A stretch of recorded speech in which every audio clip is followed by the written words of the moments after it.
Bonjour à tous et bienvenue dans ce nouvel épisode de Sales Vie. Aujourd'hui, j'ai le plaisir d'accueillir Vanessa Amsili, Sales Coach chez Iconoclast. Vanessa, merci beaucoup d'avoir accepté l'invitation. Bonjour Youssef, merci à toi, gentil de m'inviter. Voilà, ça fait longtemps que qu'on voulait avoir ce call. On a eu plein de petits couacs, mais on est enfin là et ça va être dingue, je le sens. Euh, Vanessa, juste avant de commencer, pour les personnes qui ne te connaissent pas, même si maintenant tu es un peu plus active sur LinkedIn, est-ce que tu pourrais juste expliquer un peu qui tu es brièvement? Pourquoi est-ce que je voulais vraiment t'avoir sur cette émission? C'est gentil. Bien sûr, je vais me présenter brièvement parce que je vais essayer de résumer 10 ans d'expérience en 3 minutes, ça va être simple. Moi aujourd'hui, je suis coach Monoplace et beaucoup de temps, on a Monoplace, on forme des futurs commerciaux à ce que j'exerce depuis si longtemps maintenant. Juste pour la petite histoire, pourquoi est-ce que j'ai rejoint Icono? Déjà parce que le projet est assez dingue, donne une chance vraiment à tout le monde de pouvoir apprendre un métier en 3 mois, ce qui est extrêmement rapide. Peu importe, moi ça m'a beaucoup touché parce que bah, je suis autodidacte, j'ai pas du tout fait d'études, bac, hein. Mais j'ai pas fait d'études et puis je me suis lancée dans cette expérience qui est apprendre ce métier de sales sur le terrain. Donc j'ai eu la chance d'intégrer des très belles. Je m'étais dit, bon, t'as pas d'études, vise au moins les belles boîtes pour te former, au moins ça. Donc voilà, je me suis formée dans des très belles boîtes comme LVMH par exemple, ce qu'on appelle des écoles de vente comme groupe, où j'y ai passé de très nombreuses années, puis après en start-up, euh, souvent food tech parce que ça me plaît énormément. Et voilà, je suis passée de commercial terrain pour aller jusqu'à Head of Sales et aujourd'hui, bah, je mets cette passion à tout ce qu'on apprend. C'est cool. Justement, en tant que sales coach, voilà, on voit ce que vous faites et ce que tu fais particulièrement chez Iconoclast. C'est assez cool à suivre de loin. Et donc, moi ici, je voulais vraiment t'avoir parce que, on va le dire, même si t'es très modeste, t'es la queen du cold call. C'est ça. Je sais pas, mais c'est vrai que c'est un exercice qui me plaît particulièrement parce que ça m'amuse en fait. Euh, pour aborder beaucoup d'humour, beaucoup de questions. Pour, donc, pas énormément des prospects, des clients, et dans le contrôle, ça, c'est un peu un challenge de se faire apprécier en 10 secondes et éviter qu'on se fasse raccrocher au nez. Donc, je trouve que c'est un jeu et c'est comme ça que je le vis et c'est comme ça que je l'exerce. Et je crois que c'est un petit peu pour ça que ça marche aussi. Ouais, je pense aussi parce que voilà, nous ici en formation, pareil, quand on leur parle de cold call, et souvent même quand on le fait, parfois, si t'as pas cette mentalité de dire finalement c'est un jeu, c'est comme une tare d'aller aborder des personnes qui finalement n'ont rien demandé, qui souvent sont prêtes à te raccrocher au nez. Et donc c'est un peu ce qui fait peur. Moi, en tout cas, en ayant parlé à plusieurs commerciaux, c'est la tâche qui leur fait le plus peur. Euh, avec la gestion du CRM, ça c'est autre chose, mais le côté cold call, c'est vraiment ce qui fait peur parce qu'on a toujours cette peur du rejet, parce que si tu le prends pas comme un jeu, ça peut vite être stressant. C'est quelque chose qui est assez difficile à aborder, mais justement, tu es là pour ça, pour voir comment est-ce qu'on peut l'aborder de manière plus intéressante. Et donc, ici, j'ai vraiment envie d'aborder cette problématique avec toi. Comment bien aborder le cold calling pour en faire un jeu. Et donc, voilà, toi qui as été head of sales, sales coach, qui est sales coach, etc. Qu'est-ce que tu pourrais nous dire déjà? Voilà, tu as présenté un tout petit peu le cold call, mais quel est le défi principal que tu vois pour quand tu formes quelqu'un ou quand tu vas accompagner des entreprises pour leur dire, voilà, face au cold call, quels sont les défis que tu vois régulièrement? Alors, déjà, je pense qu'il faut se remettre un peu avant le call call. Le call call, c'est un exercice, mais cet exercice, il ne peut être que bien fait s'il est bien préparé. On se lance pas comme ça à l'aveugle, savoir qui l'appelle, pourquoi on l'appelle, sans avoir un pitch clair. Donc, je dirais que avant de se lancer dans cet exercice-là, déjà qu'il est stressant pour certains, et je l'entends parfaitement et je le comprends. On parlera après de la politique adoptée sur du call, mais je crois que la préparation, quand je dis préparation, c'est que on le voit bien dans certaines entreprises, vous avez des CRM avec des de prospects. Certains ont la chance d'avoir des listes qualifiées, d'autres qui ne sont pas ou peu qualifiées, et d'autres qui n'ont pas de liste du tout. Et là, et alors, mais il va falloir aller trouver ses propres leads pour prospecter. Donc, on va prendre le cas le plus. Je dois appeler, j'ai une liste. Vous avez aujourd'hui plein qui vous permettent de mieux et mieux préparer. Déjà, la première chose, je vais enfoncer une porte ouverte, mais c'est quand même tellement plus simple d'appeler un portable aujourd'hui qu'un standard. Et on a des outils qui permettent aujourd'hui d'enrichir les données. Donc, oui, demandez des crédits Lucha ou Capter à vendeurs, les managers Paradin, s'il vous plaît. Investissez. On a vraiment cette problématique à ce niveau-là. C'est que, voilà, pour maintenant, on a beaucoup d'étudiants en alternance et il y a beaucoup d'entreprises qui nous disent, voilà, Lusha, j'ai pas envie de le prendre. Même Drop Contact qui est, voilà, un peu plus bas en termes de coût. C'est vraiment quelque chose qui a encore beaucoup de mal à convaincre les managers de le prendre. Je sais pas pourquoi. Est-ce que tu vois ça aussi sur les entreprises que tu accompagnes? Alors, un peu moins, je vois quand même les entreprises que j'accompagne. J'ai mal à comprendre pourquoi est-ce qu'on ne fait pas des outils de position. C'est vraiment un truc, je veux dire, ils sont là, ils facilitent la vie du commercial. Alors, si l'idée, c'est de mettre le commercial en difficulté pour voir sa, sa, sa persévérance et sa publicité, ok, C'est mais réussi. c'est une perte de temps. C'est une perte de temps et c'est un épuisement aussi pour le commercial. Donc, c'est dommage. Moi, je trouve que ces outils sont très, très bons. Ils permettent d'enrichir facilement et rapidement. Donc, si on peut s'en servir, c'est mieux, évidemment. Si on ne peut pas, il va falloir rivaliser d'inventivité. Donc, excusez-moi, c'est mon chien qui aboie. Je suis désolée. Il veut absolument participer à ce podcast. Il est le bienvenu. S'il a des conseils en sales, Lui, il est plus pour faire fuir les clients, tu vois. Donc voilà, donc une bonne préparation avec un maximum de numéros de portable. Euh, Évidemment, les noms, prénoms de la personne que je vais appeler, ça me semble évident, parce que ça va nous servir sur le pitch. Hein. C'est pas la même de demander à parler au gérant que de demander à parler à monsieur XY. Tout de suite, la relation, elle est plus simple.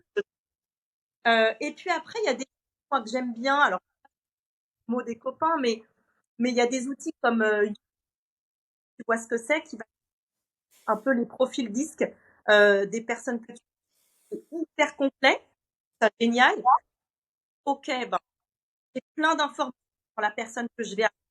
Il est comme ci, comme ça, il est plutôt jaune, il aime le sport, il a posté tel sujet sur LinkedIn, c'est une récurrence hyper intéressante pour pouvoir travailler avec de la matière sur les personnes qu'on appelle. Donc, voilà, on a la chance d'avoir des produits aujourd'hui, enfin des outils, pardon, qui sont développés en France et et ça aide dans cette préparation. Donc une fois qu'on a bien préparé, qu'on sait qui on appelle, que la cible est bien claire, évidemment, définie en amont, qu'on a un maximum de culture et la personne qu'on appelle et l'entreprise, c'est pas que la personne, c'est aussi l'entreprise, bien entendu. Go, on se lance. On se lance et on se lance, genre on n'attend pas 4 heures. Enfin, sinon, on va se dessécher. Donc,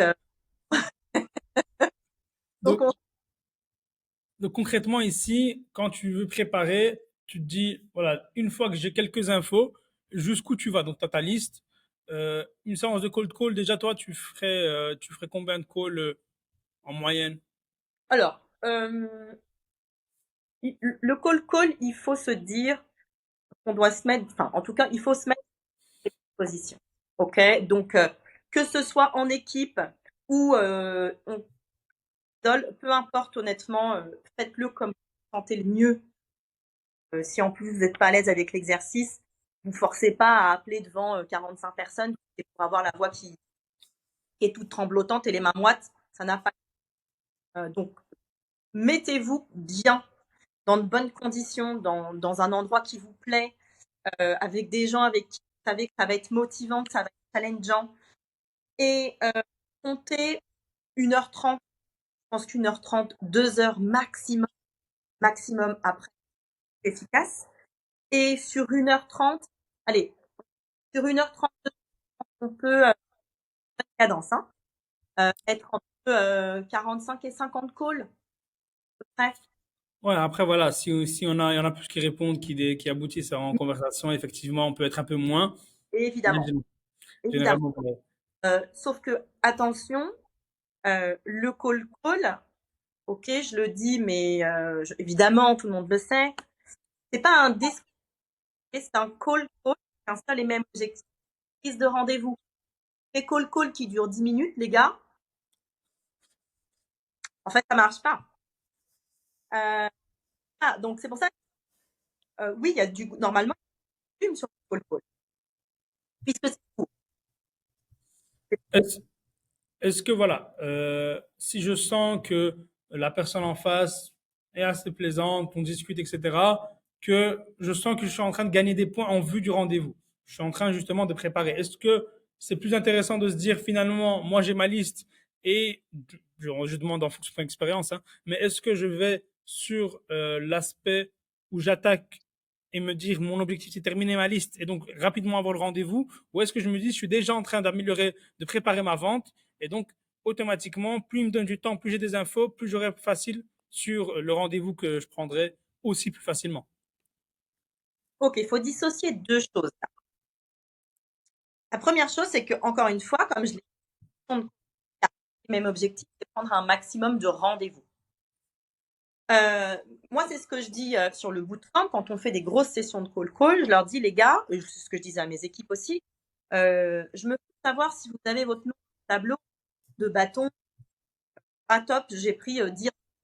En fait, si les 10 rendez-vous sont pas qualifiés, donc, oui, pour prendre le rendez-vous et éventuellement poser 3 questions de qualification sur qu'on parle la même langue avec le français, ok, qu'on est bien surtout s'il y a des prérequis, ok, des prérequis du genre, tu vends un logiciel, par exemple, tu vends un logiciel de caisse et tu as besoin de savoir bah, sur quelle caisse le prospect travaille. Si ça rentre pas dans ta liste, tu vas pas valider un rendez-vous alors que tu sais bien que tu ne pourras pas faire la vente. Il y a des choses comme ça qui sont évidemment très logiques. Donc oui, qualifier tes rendez-vous, mais attention, on ne va pas mettre un pied dans la porte. Okay, c'est pas parce que la porte est en train de s'ouvrir que je vais m'engouffrer dedans en mode oula, attends, je sens que je peux peut-être un peu démarrer mon rendez-vous ou en tout cas placer quelques billes et peut-être, attends, je vais peut-être même pouvoir vendre. Bah, la question que je pose, c'est est-ce que tu penses que c'est vraiment le bon moment? Bah, justement, il y a toujours cet aspect du sales qui se dit en tant que chasseur, finalement, si je peux le faire, pourquoi pas? Eh, si je peux y aller, hein, si je peux closer, oui, bien. On a cette arrogance, faut pas, c'est la vérité. C'est on se dit, je suis peut-être meilleur sales que les autres, j'ai pioché le bon filon, c'est aujourd'hui, c'est le jour de gloire, allez, on y va. Je vais closer au téléphone, je vais revenir à l'équipe et je vais leur dire, voilà, vous le faites en 4 rendez-vous, je le fais en call, en un seul call et voilà. On a toujours ce petit espoir. Je sais pas si tu le vois aussi, mais on a souvent ça en tant que sales, on a cette petite, allez, c'est la limite entre la confiance et l'arrogance, hein, mais on a ça. Oui, et je comprends, et je comprends parce que on court tous après l'objectif, le chiffre, évidemment. Mais c'est pas le bon moment. En fait. C'est juste ça, c'est que c'est pas le bon moment. Déjà qu'il t'attendait pas sur un call, tu crois en plus qu'il va t'attendre sur un rendez-vous et tu crois en plus sur une vente. Donc, moi, je dis toujours, hein, faites comme vous voulez, hein. Moi, je vous dis juste, prenez votre temps, parce que le rendez-vous ne sera que mieux préparé. On vous ce rendez-vous, on vous donnera le temps nécessaire pour ce rendez-vous. Euh, vous aurez à respecter le temps de votre interlocuteur sur un call. Je ne vais pas vous prendre beaucoup de temps, c'est juste pour vous. Vous venez de dire quelque chose, respectez ce que vous venez de dire. Vous prenez votre rendez-vous, c'est pas pour derrière l'enchaîner avec de discovery call et voir 10 minutes de closing derrière. C'était pas ce qui était initialement. Donc non, par téléphone sur un call, c'est pas le bon moment. Un rendez-vous, ça se prépare. C'est comme un call, t'appelles pas sans savoir qui, quoi, qu'est-ce qu'il fait, à quel poste, depuis quand, t'appelles pas sans pitch. Un rendez-vous, tu vas pas les mains dans les poches en mode oui, bon, je verrai bien au feeling. Justement, on va rentrer là-dedans sur cette préparation parce que tout à l'heure, voilà, on est parti sur la question, je suis parti sur la question de combien est-ce qu'on peut en faire. Tu as dit, voilà, une 30 et 50 sur 1 heure et demie, 2 heures grand max. C'est vrai que moi, je préfère faire peut-être parfois 2 sessions d'1 heure et demie. C'est comme ça, on reste vraiment bien frais. Après, j'avoue que quand tu as des rendez-vous qui s'enchaînent, ça te fait plaisir, tu as un peu plus de la pêche pour continuer. Voilà, je pense pas qu'il y ait une règle précise avec certaines heures obligatoirement, mais quand tu sens que tu es fatigué, voilà, t'arrêtes. Mais sur la préparation, ce côté-là, préparation, qui est très très important parce que d'expérience, quand tu prépares bien les calls, tu es automatiquement moins stressé et tout se passe beaucoup mieux. C'est la partie la plus chiante, on va dire les choses. C'est saoulant à faire, ça prend du temps. Surtout quand tu te dis, bah, j'ai préparé pour beaucoup de personnes, pour 50 personnes, il y en a peut-être 15, 10, 5 qui m'ont répondu. Ça met un petit coup au moral, mais c'est la partie déterminante. Et donc, justement, dans cette préparation, qu'est-ce que toi tu conseilles? Donc, on a dit, voilà, essayer d'investir pour avoir des numéros de téléphone, d'avoir un max d'infos possible sur Internet. Ça, c'est OK. Et ensuite, comment est-ce qu'on peut faire? Ensuite, ensuite, écrire qui soit extrêmement clair, impactant et court. Ok. Moi, ce que j'aime bien dire, c'est que quand tu écris, tu dois répondre à 3 questions. Enfin, qui me parle? Prospect, hein, j'entends. Donc, qui me parle? Pourquoi est-ce qu'il m'appelle moi? Et pourquoi est-ce que je dois l'écouter? Donc, toi, en tant que sales, tu dois savoir répondre à un storytelling extrêmement court qui doit être très vite l'intérêt et une prise de rendez-vous directe en proposant 2 alternatives et non pas quand est-ce que vous êtes disponible. Parce que là, tu quand même à ce que la personne te dise bah, janvier 2024, j'ai une petite dispo. Ouais, Voilà. c'est un peu le risque, surtout quand tu cold call des décisionnaires, c'est un peu plus chargé. Donc, effectivement, un pitch classique, c'est combien, j'ai pas envie de dire c'est combien de lignes, mais voilà, on répond à ces 3 questions. Euh, Jusqu'où tu conseilles, ça doit durer combien de temps? Franchement, si on part sur une session de prise de rendez-vous et qui encore doit être l'objectif hein, de ce call, en moins de 2 minutes, c'est fait. C'est fait. La personne doit très vite comprendre hein, l'objet de l'appel. Donc, voilà, on se présente, un petit place très simple. Pourquoi est-ce que je l'appelle à lui spécifiquement aujourd'hui? Pourquoi est-ce que je dois l'écouter? Donc un short, vraiment storytelling, vraiment très très short, avec une proposition de valeur, mais attention, une proposition de valeur qui doit rester quand même pas floue, mais faut pas recommencer à rentrer dans le détail des avantages et des bénéfices de la solution produit. C'est pas maintenant du tout. Donc une proposition de valeur très claire et tout de suite une proposition de rendez-vous avec encore une fois 2 options. J'insiste beaucoup sur ces 2 options parce qu'il y a quelque chose qui est assez fantastique dans le cerveau. C'est que si je te donne 2 options, tu n'auras pas le choix que d'en choisir une des 2. Ok? Voilà. Ouais, c'est ça. On se voit mardi ou jeudi. Bah, ton cerveau, de manière très naturelle, va donc se diriger vers l'un ou l'autre. C'est ça. Donc, balancez le Calendly directement. Je vous envoie un Calendly, choisissez. C'est pas la meilleure option. Ça, Non. d'expérience, je le confirme aussi. Et donc, justement, donc j'ai cette liste, j'ai fait mon pitch. Est-ce que, voilà, parfois la liste n'est pas à 100% qualifiée, surtout quand on est dans une boîte où c'est pas moi qui l'ai générée.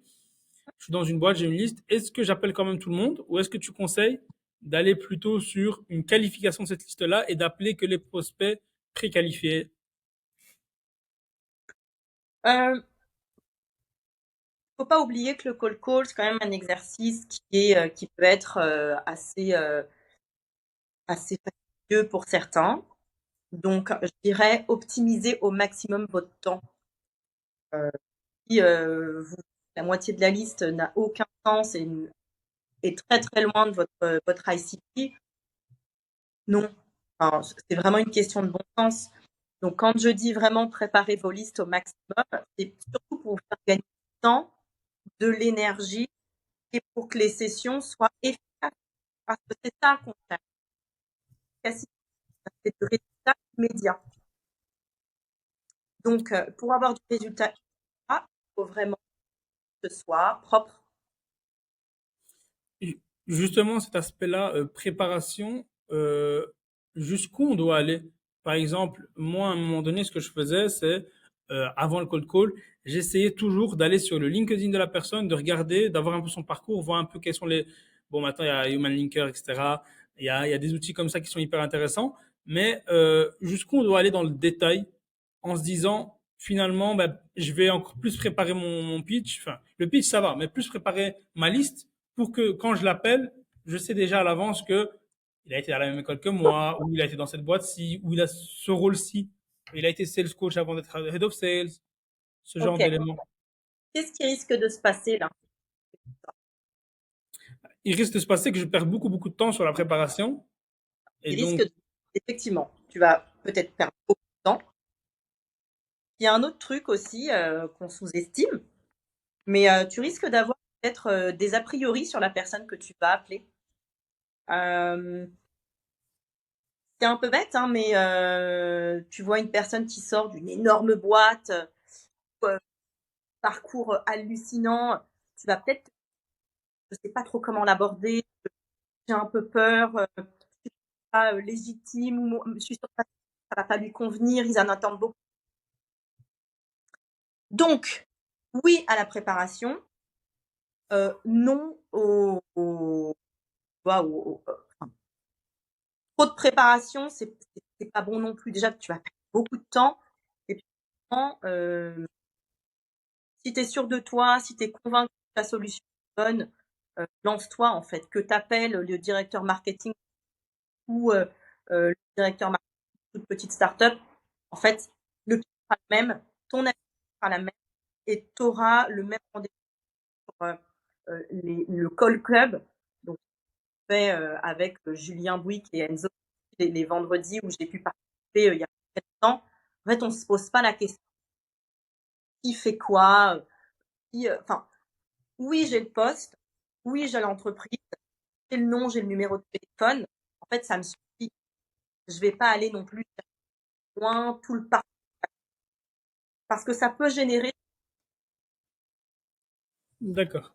Donc, ici, préparation, toi, en tout cas, enfin, de ce que tu vois, ça prend combien de temps pour préparer une liste de cold call? Donc, 50, on va aller sur 50 prospects. Ouais, oh, ben, encore une fois, ça dépend des infos dont tu as besoin, mais je dirais que tu peux passer peut-être une, une matinée à préparer. Tu vois, D'accord. on va dire, faudrait faire un maximum de 2-3 heures de préparation, max. Est-ce que dans les 2-3 heures, tu comptes aussi le pitch? Ah, le pitch, une fois que tu l'as, il est fait, c'est le même pour tout le monde. Justement, on a cette tendance au début quand on commence à se dire bah, le pitch est trop simpliste et que ça ne fonctionnera pas. On a envie de le personnaliser, on a envie de rajouter des choses. Et par expérience, et je pense que tu le confirmeras, mais le plus efficace est le plus simple. Ah oui, Et non mais tu verrais mes pitchs, c'est 4 lignes. Donc, justement, c'est quoi un pitch classique de Vanessa qui va appeler quand tu accompagnes une entreprise? Parce que je sais que quand tu arrives dans une entreprise, généralement, première chose qu'on fait quand on accompagne sur du cold calling, c'est on retravaille le pitch. Ouais, exact. Mais c'est bizarre de se dire, on arrive dans une boîte, eux ils sont un peu fiers du pitch assez technique qu'ils ont fait, etc. Et il faut gommer tous les trucs compliqués, le rendre le plus simple possible. Et ils ont l'impression que c'est pas que tu bosses pas, hein, mais que c'est trop facile et que ça ne passera pas. Je sais pas si tu as déjà eu ça aussi quand tu accompagnes des gens, des Et oui, entreprises. oui, oui, en fait, la première, quand j'accompagne des entreprises, c'est de leur faire un fake call. Ok, j'ai vas-y, puis le prospect, appelle-moi. Et le pitch, il est souvent mais tellement long, complexe, tellement précis. Mais en fait, tu m'as perdu. Tu me perds. Je vois plus ton objectif. Je comprends pas pourquoi tu m'appelles. Donc, ce que je fais, on revoit le pitch. Et voilà comment moi je retravaille. Je demande souvent, hey, ok, donne-moi 2 avantages et 2 bénéfices de ta solution. C'est quoi? Pourquoi est-ce que ça devrait m'intéresser? Bah voilà, l'avantage c'est ça va faire ça. Ok, super. Donc ça, c'est ta proposition de valeur. Moi, mes pitchs, ils commencent par la même phrase. Euh, bonjour Youssef. Bonjour. Bonjour Youssef, Vanessa à l'appareil de chez Iconoclast, tu vas bien? Bonjour Vanessa, ça va très bien et toi? Oui, ça va bien, merci beaucoup. Voilà, c'est c'est mon canevas. Euh, pour la même chose. Alors, là, bien sûr, c'est à juste appeler par ton prénom, c'est tutoyer. Et évidemment, adapté à ma cible. Okay, si j'avais eu une cible différente, j'aurais pu dire oui, bonjour monsieur Ouazani. Oui, bonjour monsieur Ouazani. Vanessa Amsili à l'appareil de classe. Comment allez-vous? Ok, Mm. je m'adapte à la cible. Ok. Voilà pourquoi je vous appelle. Ah, Youssef, je t'appelle aujourd'hui parce que tu es sales coach comme moi dans telle entreprise. Donc, tu dois certainement avoir des enjeux sur la performance de tes équipes. Ok, voilà pourquoi. Moi, aujourd'hui, je qui sont en place dans les entreprises pour justement essayer d'optimiser. Je te propose qu'on échange une quinzaine de minutes la semaine. Je serai disponible mardi à 15h ou jeudi à 17h. Aussi simple que ça. Je vais juste revenir sur le comment allez-vous ou comment ça va. Comment est-ce que tu rebondis quand tu reçois ça va? Bah, très bien, parfait. Je suis ravie de l'entendre. Super.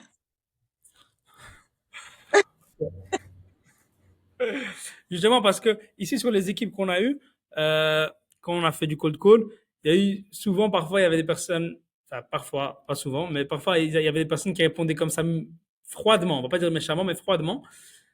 Et ben ça y est, ils étaient perturbés, on n'arrivait plus à rebondir, etc. Et il y avait cette problématique qui revenait souvent. Je sais pas, est-ce que toi tu l'as souvent ou Alors, pas? je mets toujours une petite parenthèse sur ce comment allez-vous. Le comment allez-vous, si tu le sens pas, le pose pas. Ne pose pas la question. Si tu n'es pas prêt à recevoir une réponse à laquelle tu ne t'attends pas, d'ailleurs de manière générale, hein, posez pas les questions si vous n'êtes pas prêt à voir la réponse Ah, hein, clairement. de manière générale. Je dis toujours, si tu me poses une question, il faut que tu sois prêt à ce que ma réponse peut-être ne te convienne pas, ne soit pas celle que te déstabilise ou te convienne. Mais si je pose un comment allez-vous, c'est parce que je le ressens vraiment. Parce que c'est ce que j'ai dit en tout début. Moi, ce métier, c'est avant tout de l'humain et au cœur de mes échanges. Donc, si je te pose la question comment allez-vous, je te jure que la manière que je vais te la poser, tu vas être obligé de me répondre. Parce qu'il va y avoir du sourire, de l'enthousiasme et la vérité. Si c'est juste en mode centre d'appel CPF, non, en fait, non, on n'est pas là. j'ai rien contre, j'ai rien contre les centres d'appel ni contre le CPF, mais je veux dire, cette robotisation quoi, de l'attitude, c'est pas pour ça qu'on fait ce métier.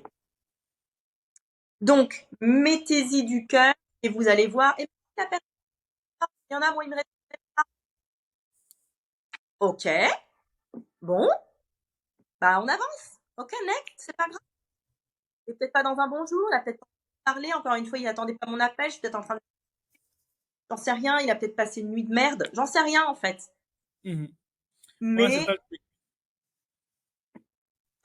Ouais. C'est, en fait, moi, je sais pas si tu partages avec moi cet avis-là, mais je pense que quand tu fais du cold call, tout l'aspect préparation est très, très important, mais une fois que ça sonne, tu dois te mettre en mode réparti et être prêt à ce que tu as ton objectif, mais le chemin pour y arriver, tu es prêt à justement bah, bifurquer à tout moment face à des réponses non attendues ou non désirées. On va dire ça comme ça. tu sais, quand on était petit, on jouait avec des balles rebondissantes. Mhm. Et ben moi, c'est vraiment l'image que j'ai du sales en cold call. C'est-à-dire qu'il faut savoir rebondir parfois haut, parfois un tout petit peu, parfois. Il faut savoir rebondir sur tout. Et effectivement, cette répartie qui n'est pas donnée à tout le monde parce qu'il faut être aussi assez vite pour avoir la répartie, pour avoir de la répartie, pardon. Et encore une fois, c'est pas tout capable comme ça, la bonne phrase, le bon ton, la bonne manière de répondre sans froisser l'autre, en faisant avancer le débat. C'est pas donné à tout le monde, mais ça travaille. Donc c'est ça qui est bien. Et plus vous faites call, et plus vous allez vous forger le caractère et vous allez avoir ben, des réponses toutes faites. Vous allez avoir votre petite touch de l'humour ou pas, être sarcastique ou pas. Enfin bref, il y a plein de manières d'aborder le call. Mais par contre, il y a une chose qui ne doit pas passer. Un, c'est votre enthousiasme. Et deux, c'est le sourire que vous allez y mettre parce qu'encore une fois, que je le dis tout le temps, le sourire, c'est primordial, ça s'entend, ça donne une autre dimension au call. Justement, ça, c'est vraiment quelque chose qui le caractérise. Je pense qu'on le voit. Mais ça, depuis tantôt, tu es souriante. Mais quand tu as fait le cold call avec moi, tu l'as encore plus marqué. Et on l'entendait beaucoup plus dans ta voix. Et donc, Oui, intuitivement, moi, j'ai compris qu'on était en cold call. Tu vois, juste le fait que tu me dises que j'ai vu ton sourire et que tu as pris une autre posture, tu es souriante depuis le début. Hein, mais il faut vraiment faire cet effort-là. Un des conseils, moi, en tout cas, que j'avais, c'était lève-toi et marche. Ça peut être pas mal aussi. ouais. Il faut voir. Et si j'ai juste envie de, pour clôturer cette première partie, parce que tu sais bien, avec toi, on peut faire des épisodes de 3 heures à ce niveau-là, mais sur les métriques à suivre, en fait, sur quelles sont, enfin, une boîte qui t'appelle, qui te dit voilà, moi je fais du cold call, mais je sais pas, est-ce que je suis performante ou pas. Ouais. C'est quoi une bonne session de cold call sur 50? Est-ce qu'on juge en fonction des rendez-vous qu'on a? C'est quoi les métriques que tu suis? Ah, ça, c'est toujours un petit peu touchy. En fait, ce que je vais regarder, euh, le nombre. Alors, je vais regarder deux choses. Je vais regarder le volume. Ok. Le volume global. Donc, les NRP, les mauvais numéros, pour déjà analyser un peu la cadence. C'est pas la même chose, encore une fois, un sales qui va passer 15 calls en 2 heures. J'invente rien, proportionnellement, il prendra forcément moins de rendez-vous qu'un autre qui en passera 70. Mhm. Proportionnel, c'est comme ça. Donc, ce que je vais regarder déjà, c'est le volume global pour voir s'il va falloir mettre un peu plus de rythme, travailler sur la cadence et peut-être aussi travailler sur la préparation. Ça peut me donner des indications. OK? Ça, c'est une première chose. La deuxième chose que je vais regarder, c'est évidemment sur le décroché. Combien de rendez-vous sur le taux de décroché? Il va me donner aussi forcément une indication sur le pitch. OK? Et tout simplement, la capacité au sales de convaincre sur un rendez-vous, sur une prise de rendez-vous. Donc, euh, ça dépend vraiment, vraiment des boîtes. C'est difficile pour moi, je trouve, de donner comme ça un ordre d'idée en mode oui, bah, tu es censé prendre un, trois calls. En fait, enfin, rien ne se vérifie. Pour moi, vraiment. Après, oui, tu fais 50 calls décrochés, tu prends pas de rendez-vous, non, il y a un problème, évidemment. Mais, euh, mais allez, on va dire sur une session de ouais, 1 sur 3, je trouve que c'est pas mal. Un sur toi, par rapport aux personnes répondues, on est d'accord, qui ont répondu. Donc, Oui, oui, oui.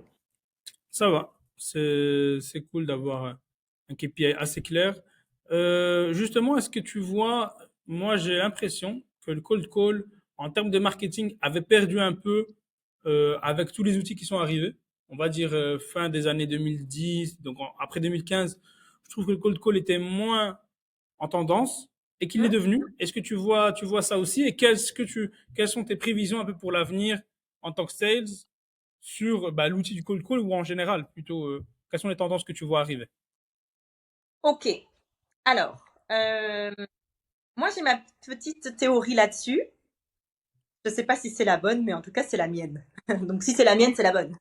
Voilà, exactement. Moi, je veux la tienne. On reviendra d'ici 10 ans pour voir si c'est la bonne. Ok.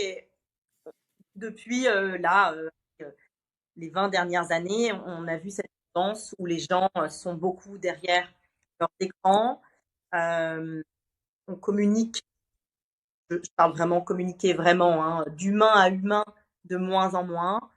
Euh, elle est en train d'arriver. Moi, j'ai 44 ans, donc le métier que je faisais il y a 20 ans, c'est pas le même aujourd'hui.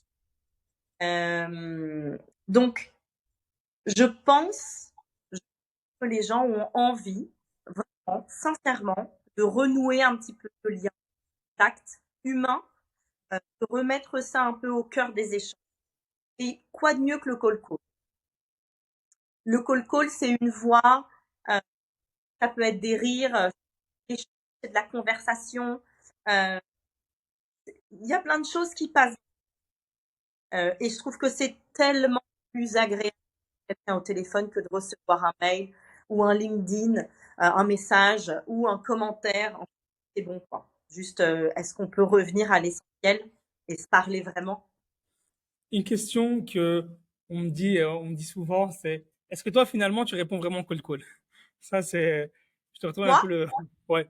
Quand tu es de l'autre Ouais. côté, quand tu vois un numéro que tu ne connais pas, un fixe parfois, tu te dis oui, je réponds à un cold call, ça peut m'intéresser, ou tu te dis ça En me saoule fait, vraiment. bah, En toute en fait, franchise, hein. en toute franchise, depuis des années, j'ai toujours utilisé mon numéro perso comme, enfin, mon numéro perso et mon numéro pro, c'est les mêmes, ok. Donc, je sais pas si je devrais donner cette info d'ailleurs. Non, je rigole. T'es foutu. Oh merde. Donc, euh, donc, je réponds tout le temps, c'est mon téléphone. Et parfois, bien sûr, j'ai des call calls. Et en fait, ça m'amuse parce que, évidemment, je vois, hop, je vois si c'est bien préparé, je vois si la liste est bonne. La plupart du temps, c'est complètement erroné.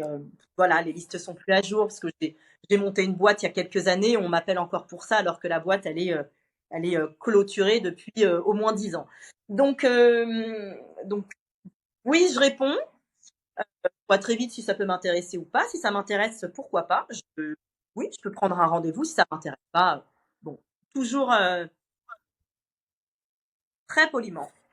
Euh, je dis voilà, gentiment que j'ai pas d'un service sur le produit qu'on me propose. C'est cool, c'est cool. T'es pas comme moi je réponds beaucoup moins souvent que toi, j'avoue. Mais parce que j'ai ce côté-là où tu te dis, c'est arrogance, hein, je reconnais, mais tu te dis, ouais, le CS n'a rien à apprendre, ou tu commences à le voir avec des yeux de CS, donc tu as envie de le critiquer, et tu as envie souvent de lui dire, c'est comme ça qu'il faut faire. Mais voilà.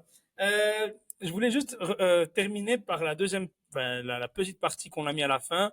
C'est, comme tu connais Fast and Curious de Combini, on l'a appelé Fast and Celsius. Et donc, on dégaine, je dégaine quelques questions, tu réponds rapidement. Et puis, voilà, on a une grosse dizaine de questions. Et, Et voilà. Donc, j'aimerais savoir, première chose, c'est quel est le meilleur conseil qu'on t'ait donné en tant que sales?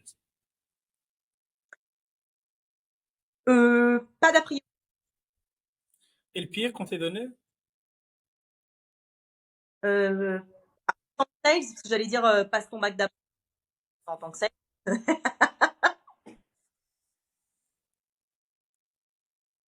Le pire conseil qu'on m'ait donné en tant que sales, c'est dur parce que j'ai toujours eu la chance d'avoir des super managers, donc franchement, je peux donner de mauvais conseils.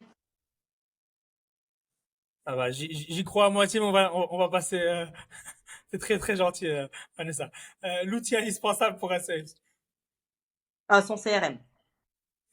Le hack qui a changé le game pour toi. L'automatisation.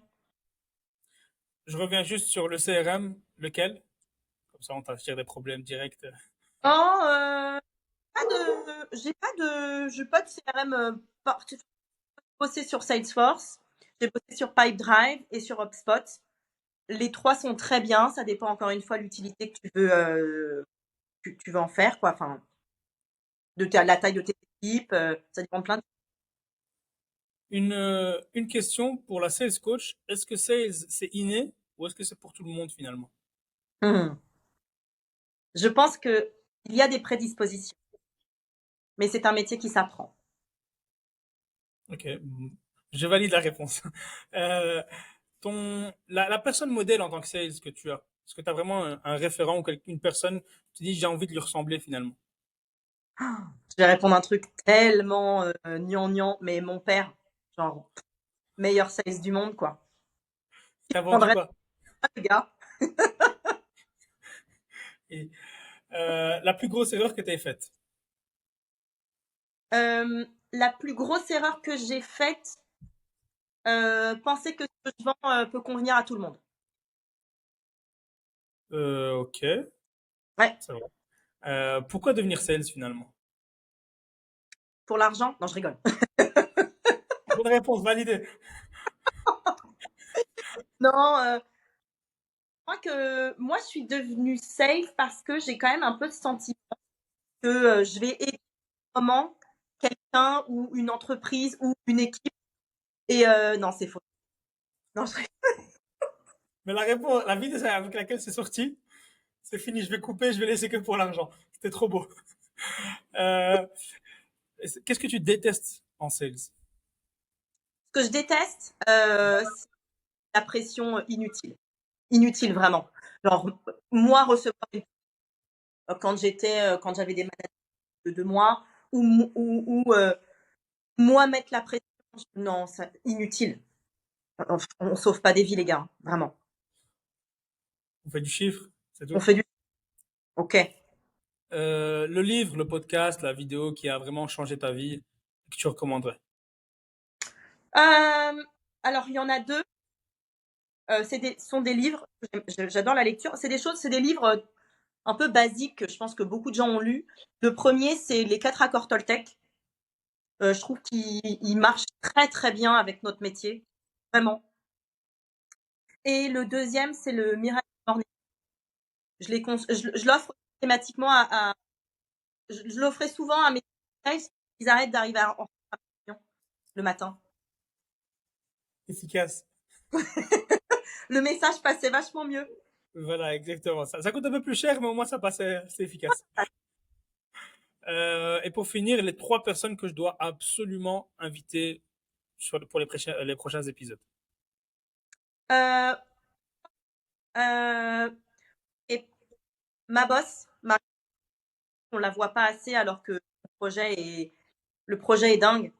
Vraiment, ce qu'elle a monté, c'est génial. Et elle n'est pas assez visible, moi, je trouve. Elle aime pas trop se mettre en avant. Donc, invite-la, ça va la forcer à. Elle va me Ça va? tuer. Johanna, la fondatrice, c'est un mouvement que je soutiens particulièrement, qui met en avant les femmes